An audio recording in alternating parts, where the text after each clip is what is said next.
Good morning or good afternoon, wherever you live. I'm Chris, and today I want to talk to you about why you shouldn't center your life around the pleasurable activities. Now, the reason for this is because not only does it give you pain in the future, but it also leaves your identity unknown.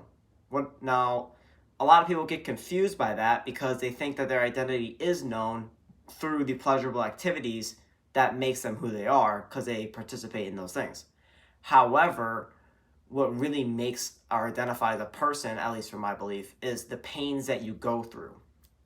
Now, then you might ask yourself, well, how do I find these pains and what pains am I currently sacrificing in my life? Well, I would say if you're someone who centers their life around these types of activities, you're someone who takes the future and sacrifices it for the present, to put it in simple terms. I could go into all the health things, right? And I could go into all the social things, so on and so forth. However, what I want to bring to you today is what we can do if we're in that position.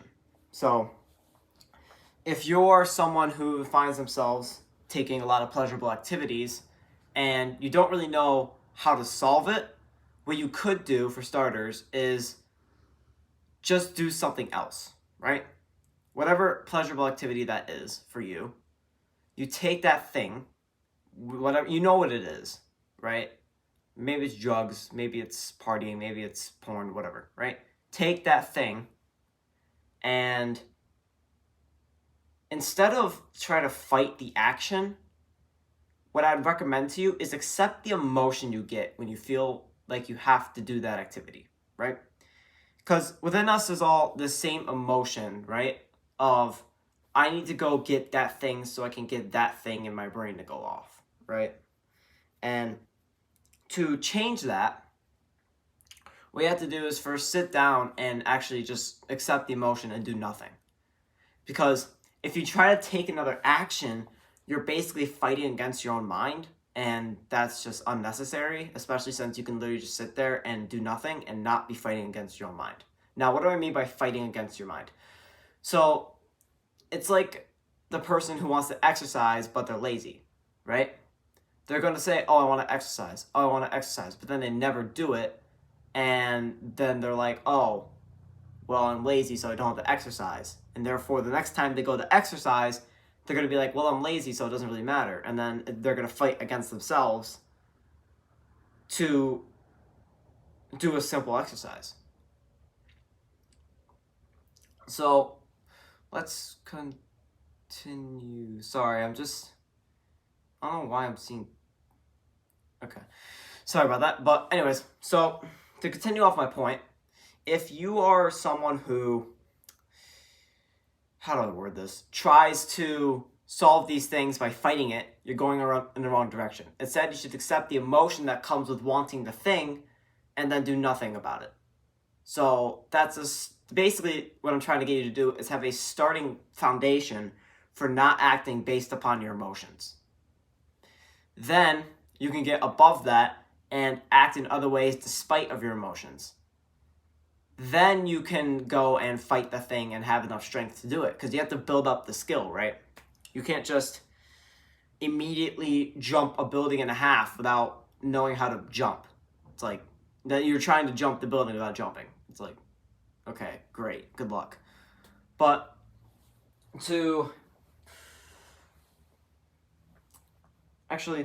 a different point I want to bring up is if you are someone who centers their lives around pleasurable activities, the definition of your identity is lost, right? I mentioned this earlier, and now I'm going to really go into depth about it. The pain that you associate in your life is what truly identifies you, because what you're doing is you're consciously sacrificing something to get something else as a reward, okay? For the pleasurable people, you're constantly sacrificing your future to get something in the present. Now, maybe you aren't aware of that, because that's usually the easiest, most default route. But if you become a conscious human being, you can become someone who says, okay, now I am conscious. I know that this is not good for my future self. What I'm going to do is start sacrificing things in the present for the future. And, well, I guess there's two conditions required before you can actually do this, right? Number one, there has to be stability. And what I mean by stability is that there has to be something to come back to in case your plan doesn't work and you actually don't get that delayed gratification in the future, right? Number two, you have to be somewhat capable of doing things you don't want to in the present, right? You have to have those two things.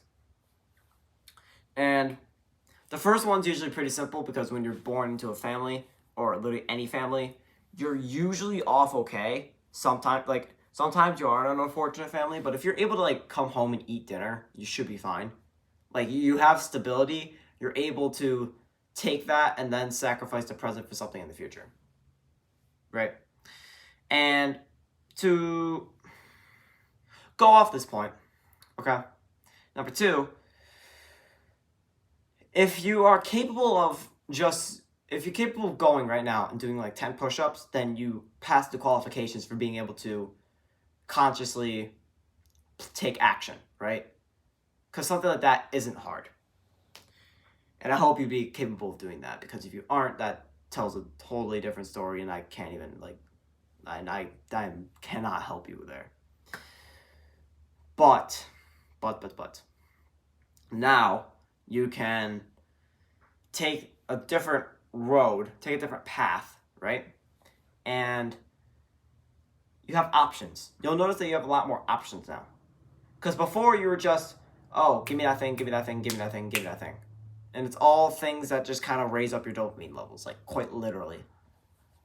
So if you take a different approach and say, well, sure, that could be great, but it's only great for a very short, limited period of time, and then I fall crashing down again. What you could do instead, if you have more options, you can now come into the present and say, well, I want to give myself this pain for that reward. Because then I can say to myself, I want to do a workout right now to get more muscles in the future. Or you could say, I want to do art right now so I become an artist in the future. Or you could say, I want to read so I become a writer in the future. Because now you're able to pick and choose the sacrifices you're making to form your identity, and then you really become an individual, right?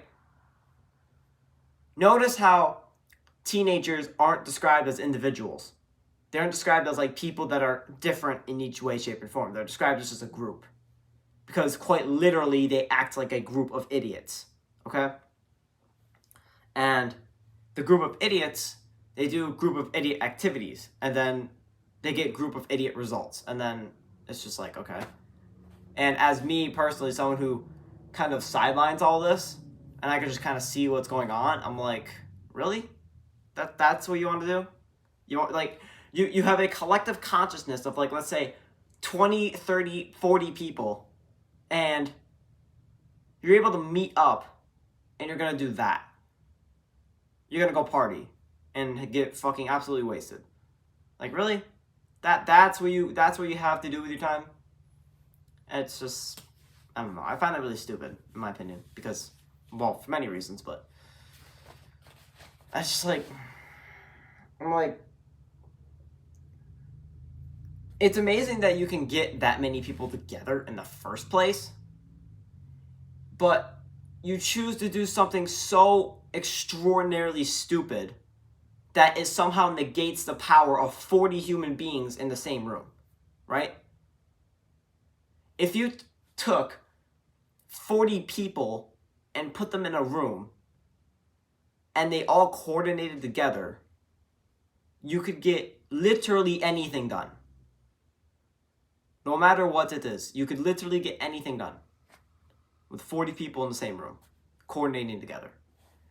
But instead, you get people that teach them, oh, whatever, go do things. And then they get fucking wasted, come back home.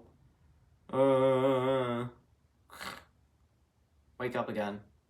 Suffer the same pains. Get absolutely nowhere. Have nothing to dedicate time to. Have no skills.